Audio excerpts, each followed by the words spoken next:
So yeah, hi all. So Josh from Triangle Networks. I thought I'd do just a bit of an informal kind of presentation, just give you a little bit more information on what we do, how we work, but then some tips really on if internet can get a little bit confusing. So just a little tips on how we can kind of look at it and how we can kind of determine which options really will best suit you.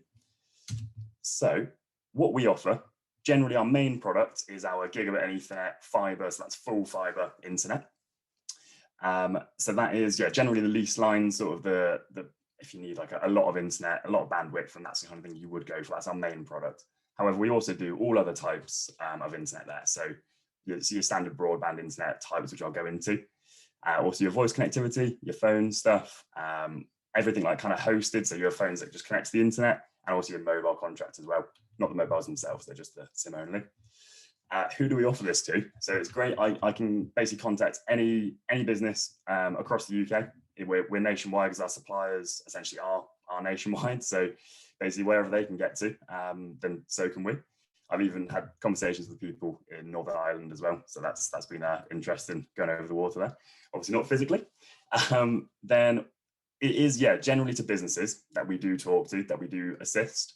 However, we are recently launching our residential connections. That's fiber to the premises. It's crazy speeds, really, 900 megabytes per second download and upload, which is more than I ever really thought would be possible at your house. And it's only just coming out, so it's very new trial period in Milton Keynes, but hopefully it's not too long until it'll come to Exeter after these ones. So I'll keep you posted on that one because it'll be but it's a very good value contract, a lot high speeds, and it's £36 per month. So yeah, really exciting product we've released with that.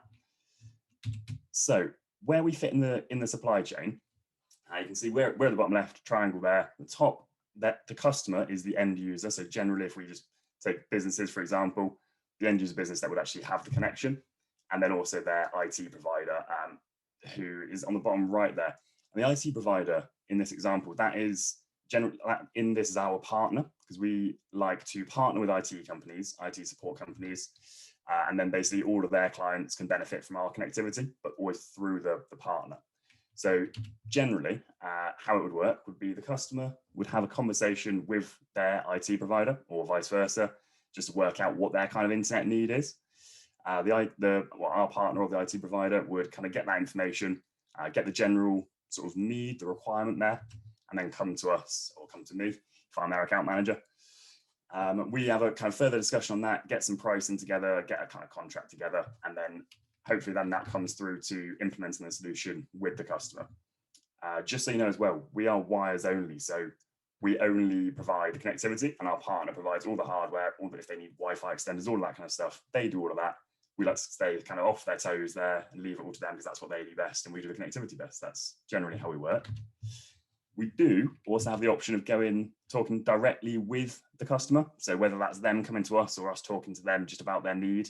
But as soon as it gets to the point of them thinking, they want to go forward with this, we would, or even before that, we would talk, or we'd ask the question of who their IT provider is and always bring it back to them. And if that's currently one of our partners, then brilliant. If it's a new company we can talk to, again, brilliant. And if they currently don't have an IT provider, but would require one, then we can pair them with one of our partners. So we like to keep it all within that kind of circuit there, keep everyone involved and everyone benefits there. So that's just the last link there. So I thought I'd go into a little bit of this just because as a business, like when you're looking at internet, you kind of get blasted by all these acronyms, like telecoms is full of acronyms. I know I only started the job in January and I've had to learn these quite quickly, steep learning curve, because everyone talks in what sounds like a different language. And it can seem like that a little bit when you're looking at your different options as a business for internet. So you might be feeling a little bit confused, maybe a little bit like this guy here. It's a little bit confused on what's going on, just because there is so much. So I thought I'd break it down a little bit and make it a little bit easier to understand with a explanation here. So what I'm going to do is think about it in waterways. So a stream, obviously your kind of smallest sort of waterway. This is your ADSL services. So speeds of up to 24 megabytes per second download and 1.4 upload. However, usually you'll get a lot less than that with this kind of service. So quite often you see like 5-6 megabytes per second download, which when it transfers to upload is a lot less as well. It's generally you can't have like a modern business with that kind of service. So as you can see at the bottom, second point, It's a copper connection and will be switched off in/around 2025. So that's when that kind of copper network is starting to be turned off. So anyone who's currently using that kind of service would, generally try and want to get away from that, just because it's going to happen where you're going to have to stop using it eventually. There's heavy contention on this. So essentially what it is a stream of data. So not a lot of data. And there's a lot of people that are trying to use the data, putting a lot down that stream. So as you can imagine, it gets blocked up, get dropouts quite a lot of the time. So FTTC is the river. So obviously slightly larger waterway. This is the kind of thing that I personally and quite a lot of other people have in your house. So if you've got, if someone says you've got fiber to the cabinet or FTTC at home, so through Vodafone, for example, this is the kind of thing you've got. It's generally very good for home use. You don't tend to need a lot. However, it is still contended. You've still got a lot of people putting a lot of things down the waterway.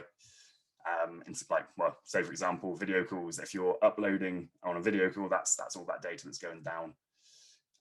So there can still be blockages that at peak times there will still be dropouts and that kind of thing. Like it does happen with this just because there is a limited amount available and quite a lot of people are using it. Again, with this for businesses, it will start in 2025 being turned off essentially. So although it is part fiber, it's also part copper. So we've got to start looking at kind of options in terms of what else we can use if you are using this for businesses. So FTTP is when you're starting to get, so you are getting to full fiber here. So past 2025, this won't be kind of turned off. You can see I've used the commercial canal as the description for this. And you'll think that's quite specific, and we'll go into that. Because essentially with fiber to the premises, you get different options, but up to 1 gigabyte per second download and 150 megabytes per second upload. So for a lot of businesses, especially small businesses, that is more than enough. It's a good amount of bandwidth to deal with. It can do all your general stuff. You won't get any kind of, crackling or anything like that through in terms of when you're speaking on video calls. It's, generally quite good. There are still a lot of users. So as you can kind of imagine, if a lot of people are using the same connection and the same waterway, it will start to get blocked up. Obviously, in recent times, we have had a clear example of how a large waterway can be blocked up there. So it's important to keep that in mind in case you've got a lot of data you are using. So this brings me on to our main product, really, what we offer, which is your lease line. So this is a full fiber lease line. And essentially is a line that the provider would physically build into the property. It is either dedicated, so one-to-one, essentially you're the only one using that connection, or it's a very low contention, so not many people using it, depends on the sort of agreement that you go with there. And then as you can see there, the speeds of up to 10 gigabytes per second. That's download and upload speed, so ridiculous sort of speeds really. But it does go all the way up from sort of, you can go 10, 20 megabytes symmetrical all the way up. And generally a lot of people go for larger businesses between 200 megabytes per second and a gigabyte. But again, all depends on your need. There's options with this as well because it is a very new technology, and there's options in terms of splitting it. So if there's a business park, for example, or if there's a leased office or anything like that, you can bring in what we'd like to refer to as kind of a pipe of data. So say, for example, a 1 gigabyte pipe, split it off so that all the different businesses in that area are all using it. And that's kind of where our IT partners come in, because they're the ones that can actually put that infrastructure in to be able to sort of do that and spread the benefit across all the businesses, which is a great benefit of this service. So that's the main thing. So in terms of what I'm looking for with businesses, this is the main thing I'm looking for. So if you know anyone that has a high demand for any kind of bandwidth, this is the one that put them in touch, specifically for this one or any really. So I wanted to speak as well about our support of Children's Hospice South West. So as you can see on the right there, Challenge Triangle is our kind of initiative this year. So through the whole of the year, and we've done a few challenges so far, but essentially through the whole of the year, we're asking businesses to challenge us to different things. It could be anything, literally anything at all. So some of the examples we've had already, we've done a steps challenge. So we've had people challenge us to how many steps the team can do on average across. It was a 2-week period actually, and the average at the end was the winner, which did happen to be us. So essentially with this, we managed to raise money for Children's Hospice South West because both businesses staked an amount, and then because we won, then the loser had to donate to us. I hate saying loser with charity, but unfortunately that is the fact of it. Another example, Jaffa cake eating competition. So we had, well, this is my sales director actually got a few people involved with that. See how many Jaffa cakes you can eat I believe it was 1 minute. So it's quite a short period of time. But as you can imagine, it does get a little bit difficult after the first few. I can see Ali in the bottom corner there enjoying that. So yeah, I mean, if any of you want to kind of raise any money for this, I'll explain quickly how we do it in a second. But I mean, just shoot me a message if you've got any kind of ideas for challenges. I would say quickly with this one as well. So we nominate Children's Hospital Southwest, but we ask the person who's challenging us also to nominate a charity. It can be the same charity, but we like it to be a different one as well, just so we can raise awareness for both. And we stake an amount. Generally, we do £50, but the one I'm doing at the moment is £20. And you only pay if you lose the challenge, essentially, and then you just donate to the other person's charity. The one which I'm currently doing is for the British Deaf Association, because it's National Deaf Awareness Week next week. And this is the one really that I'm kind of trying to do a bit of a call to arms on this. So if any of you are interested, that would be brilliant to have any of you along. I know we've got a couple interested already. So with this one, what we're asking is you stake £20, and obviously you don't pay that unless you lose.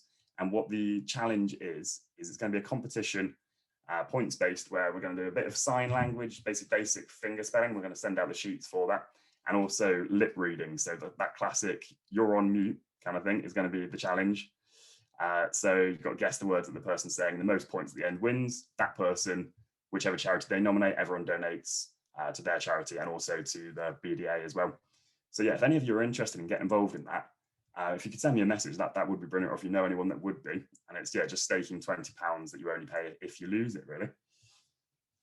So that's what we're doing across the year. Other things we've done in the past is half marathons. My team, before I joined, unfortunately, did 12 half marathons in 12 months. So any runners out there, that kind of volume does hurt your knees after a little bit. So, but they succeeded in that, raised a lot of money. So yeah, Children's Hospital Southwest is always our charity.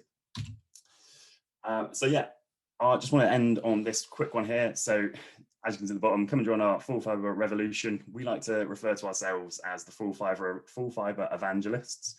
We bring light to the nation, essentially setting up gigabit cities. We want to get as many people connected on fibre as possible. And generally that is just because we know that with everything getting switched off in terms of the copper networks, 2025 or thereabouts, towards that time, there's going to be a backlog of people thinking, oh God, it's next year, next month, however long it is, that's when it's getting switched off. I'm still on this. It's going to get very busy around that time. And people potentially could end up without internet. I mean, it's unlikely, but it's possible. And we want to get as many people over to fibre as possible, just because it is forward thinking. For businesses, you can expand the bandwidth much more easily. And it's generally a much more modern technology. It's literally like going down a tube, which sounds ridiculous in terms of how that can work with internet, but that is where things are going. So yeah, I mean, if any of you have any kind of interest in learning more about that, or if you know anyone that would want to learn more, feel free to put them in touch. I'd be more than happy to have a chat. I didn't want to go into too much of the technical stuff this morning, just because it is early. I do appreciate that. So I thought I'd keep it quite light, talk more about charity kind of thing. But yeah, hopefully that's given a little bit more information there, really. I won't give anything else, because I appreciate that we want to have some breakout rooms, that kind of stuff, and we can talk more on those or in future conversations. But yeah, thank you very much for letting me have a little chat about this, give it a little bit more information. And yeah, hopefully make it a little bit easier in terms of the waterways to understand what's really going on there. But yeah, thank you very much.